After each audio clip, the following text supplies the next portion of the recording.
Hey crazy wrestling fans, welcome to my weekly Raw recap. Monday Night Raw tonight emanated from the Staples Center in Los Angeles, California.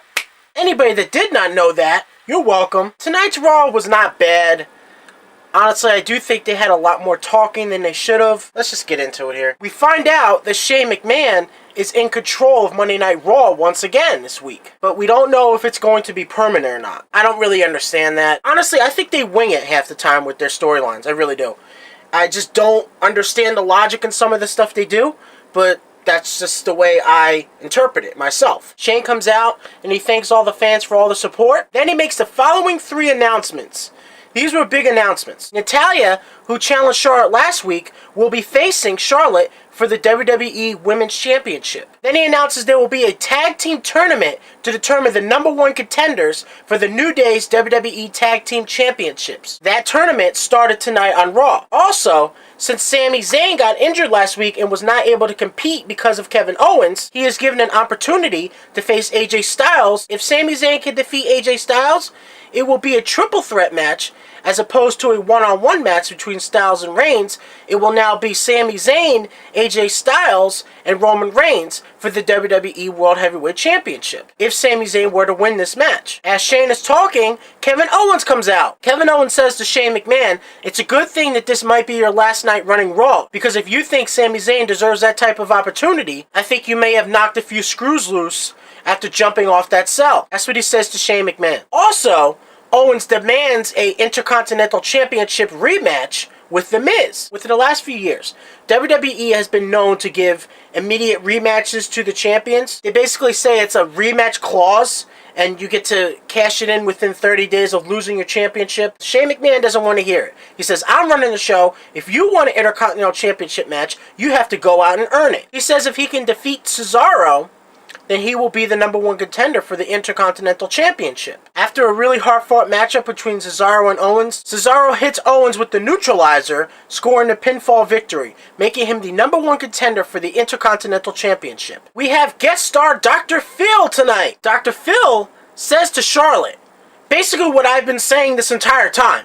How she has to stand on her own 2 feet and she has to stop relying on her father to win matches. The crowd started cheering after he said that. Unbelievable, man. That was awesome. I hate to say it, but a lot of WWE crowds in recent years have been kind of dead, so when they actually pop for stuff, it's actually like a big deal. Anybody that's been watching WWE in the last few years knows exactly what I mean there. Kevin Owens says that Sami Zayn has screwed him, so whatever happens to Kevin Owens tonight is on Shane's head. So Shane says, "You're not going to threaten me. You are escorted out of the building." Shane don't take no shit, man. I think Shane running Raw is a really good thing. I really do, man. It's something different. They announced that the New Day's Tag Team Championship reign has been for 232 consecutive days. That's a long-ass time in WWE. The first match in the tag team tournament to determine the #1 contenders for the Tag Team Championships are the Dudley Boys versus the Lucha Dragons. Kalisto was injured on the outside of the ring. The Dudley Boys hit Sin Cara with a 3D and get the pinfall victory. Once again, after the Dudley Boys are done with their match, guess who comes out? Enzo and Cass. Yes. How you doing? How you doing? So they cut their promo. The Dudley Boys say that they paved the way for tag teams. They say that Enzo and Cass would not be where they are if it weren't for the Dudley Boys. Honestly, I think tag team wrestling is kind of a lost craft. It is an acquired taste, I think, to actually watch tag team wrestling. I think tag teams are starting to make a resurgence. I'm talking about solid tag teams, not just single stars that they decide to throw into a tag team and make them like a super team. I'm talking about actual tag teams that have been tag teams the entire time. That really is a lost art in wrestling, at least in the last few years. So Big Cass calls the Dudley Boys SHWFT. Soft! I fucking love those guys, man. They're awesome. Reigns comes out once again and says that he's not a good guy, he's not a bad guy, he's the guy. He starts talking about his championship match with AJ Styles, saying that it could be a triple threat if Sami Zayn were to defeat AJ Styles tonight. He says he has the utmost respect for both men. Then the League of Nations come out. The League of Nations are complaining that they weren't in the #1 contender match to determine the #1 contender for Reigns' WWE Championship. So they get in the ring and start attacking Reigns, and then the lights go out, and the Wyatts actually help Roman Reigns clear the ring of the League of Nations. Shane McMahon says that he wants to see this go further. So he books a match. Bray Wyatt and Roman Reigns will be a tag team tonight, and they will face two members of the League of Nations. It ends up being Sheamus and Alberto Del Rio. We have the WWE Women's Championship match. Natalya challenges Charlotte for her Women's Championship. Natalya has a sharpshooter on Charlotte. Ric Flair pulls the official out of the ring. The referee does not see Charlotte tapping out. Charlotte actually tapped out to the sharpshooter. However, the referee makes the decision that Natalya did win the match, but it's by disqualification, making Charlotte still the WWE Women's Champion. Fucking heartbreaker, man. The day is gonna come when Charlotte gets what's coming to her. That's all I'm gonna say. We had the second tag team match in the tournament to determine the number one contenders for the tag team championships. The Usos face Heath Slater and Curtis Axel. The Usos pick up the victory. However, we have the debut of Carl Anderson and Luke Gallows. They attack the Usos after their victory. Those guys are fucking big, man. We have AJ Styles versus Sami Zayn. If he could defeat AJ Styles, the match between AJ Styles and Roman Reigns will now be a triple threat match for the WWE World Heavyweight Championship. Styles hits a phenomenal forearm on Sami Zayn.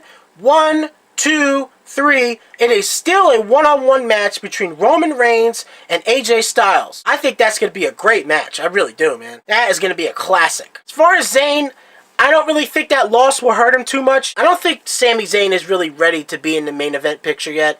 Honestly, I do think that he would be a great contender for the United States title or the Intercontinental title. I just don't think he is at that level where he should be in main event matches yet. That's just my opinion. I have nothing against the guy. I just don't think that he's at that level yet. We have Chris Jericho hosting the highlight reel. And guess who he guessed for the highlight reel tonight? Himself. That's not narcissistic at all, now is it? He says that he owes all his success to himself. He says to the fans, I give to you the gift of Jericho. He says that he is the first undisputed champion, defeating both The Rock and Stone Cold Steve Austin in the same night. Which was true. He really did do that.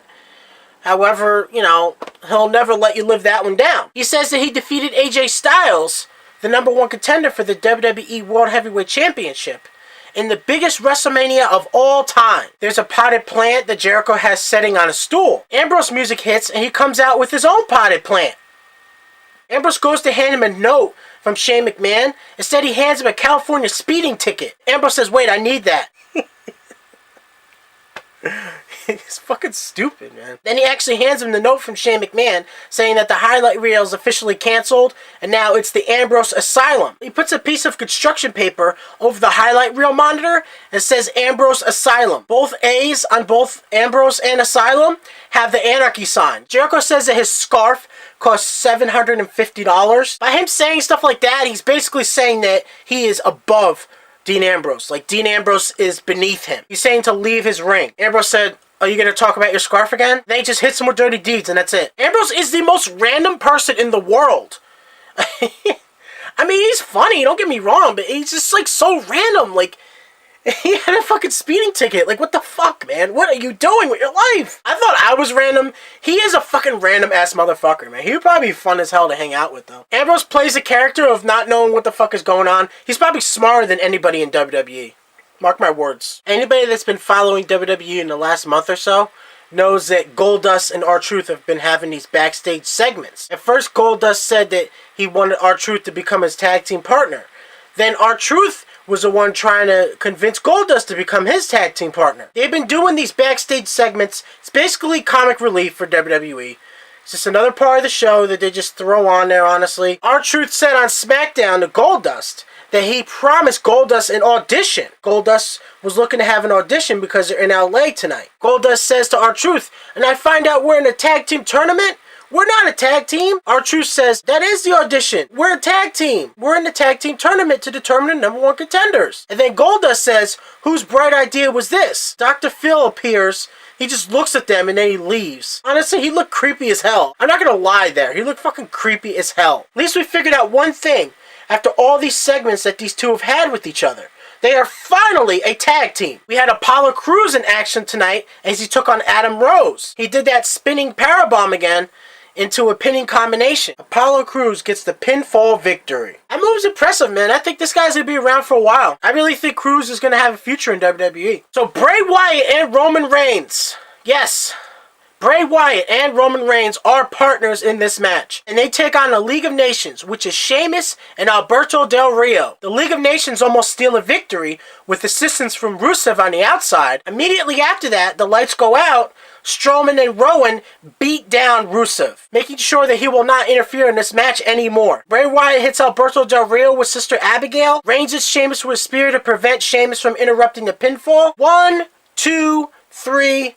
We have a victory for Bray Wyatt and Roman Reigns. Who would have ever thought that those two would be on the same side, man? That was a good match, though. As far as tonight's Raw, honestly, I think there was a lot of talking. I don't know if they're really trying to push Shane to really be in charge, or if they're just toying with the idea just to see how he does. The Authority has been on TV a long time.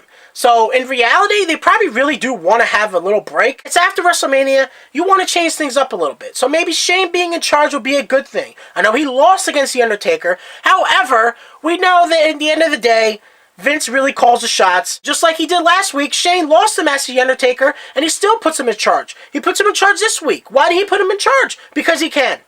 I think Shane being in charge is a good thing. I don't really see it being any harm to WWE. If anything, I think it will get more viewers into the product. Wrestling is a type of entertainment where you constantly need something different thrown at you. I really believe that. Having Shane run Raw will be a very good addition to this new era that we're dawning into. I think Reigns could really do good as a heel. As a real heel, not as a no-nonsense type of champion, even though he is so good at that. He really is.